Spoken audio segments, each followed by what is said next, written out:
For this one, we're going to be talking about beach fishing rods, what to look for. We're going to talk about the length of the rod, the power, the action. What do all these things mean on the rod itself when it's explaining all of the things? Now, this is an inshore rod. All of my beach rods are in sand spikes right now, but we can certainly talk about it. If you're just getting into beach fishing, you might be tempted to bring your freshwater or your inshore rods down to the beach. You're like, I don't need to buy some special rod for beach fishing. And that might be true depending on the type of fishing that you're going to be doing. For instance, if you're going to be throwing a casting lure, you can probably bring your inshore rod. Now, we are in saltwater, so you want to make sure that you are using a reel that is made for saltwater, because some of these reels are not intended for saltwater to get into them. Every time you come off the beach, every time you come off the inshore, you've got to rinse down your equipment, everything really good with fresh water, because if not, this is going to corrode, it's going to get rusted, it's going to get locked up, and you won't be able to use it. Oh, you know what, we're getting a bite here. I thought we had a bite, but we didn't. So I grabbed my other rod because this is a better example of a rod that can be used for casting lures. You can also use this rod for set rigs, and I'll show you why in just a second. So this rod is 7 foot. If you're going to be casting lures, you want 7.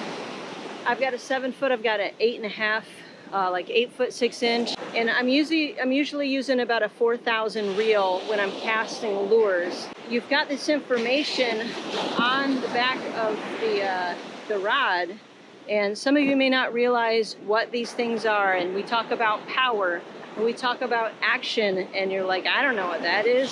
You know, maybe you know what the lure weight is, what that means, but we're going to go over all of this. When it comes to power, when it says the power of a rod, and that might be light, it might be ultralight, it might be medium, it might be heavy. So what that is referring to is the power that it takes to bend the rod. How much force does it take? If it's an ultralight rod, it's not going to take much force at all, much power at all, to bend the rod. Whereas like a medium heavy or a heavy, that's going to be really stiff. So the lighter power rods are usually more suitable for smaller fish. And the heavier ones are, you know, if you know that you're going to be targeting really big fish and sharks and things like that, you want heavy power. So the action of a rod is referring to where it bends along the length of it. So a fast action is going to bend mostly at the top.